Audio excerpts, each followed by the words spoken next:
Tax payers की बात हो ही रही है, वोटर की बात हो ही रही है, तो आप देखिए क्या क्या और दूसरी चीजें हैं जो आपसे छिन चुकी हैं।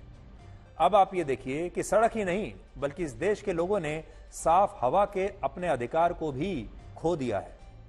दिल्ली के पास एक शहर है गुरुग्राम।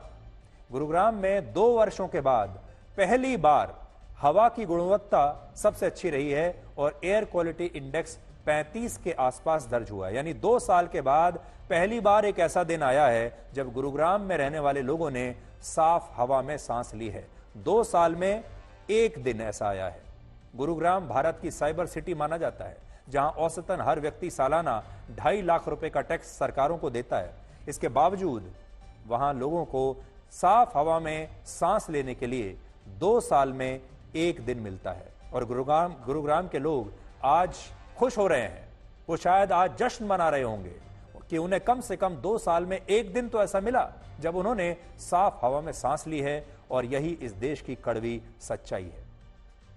तो अब आप देख लीजिए, गुरुग्राम में 2 साल में एक दिन, और शायद दिल्ली का भी वही हाल होगा, बाकी के सारे बड़े बड़े मेट्रो सिटीज का भी वही हाल होगा, छोटे शहरों का भी वही हाल होगा कि आपको शायद 2, 2.5, 3 साल में एक दिन ऐसा मिलेगा जब आप सांस ठीक से ले पाएंगे साफ हवा में।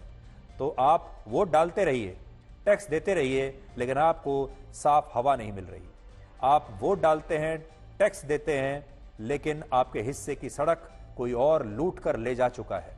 ये 2 चीजें तो आज हमने आपको बता दी। इसलिए हम सरकारों से ये कहेंगे कि उनकी पहली जिम्मेदारी अपने देश के वोटर्स के प्रति बनती है।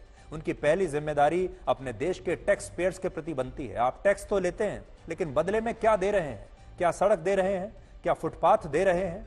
क्या साफ हवा दे रहे हैं? क्या साफ पानी दे रहे हैं? तो फिर वोट किस बात का और टैक्स किस बात का?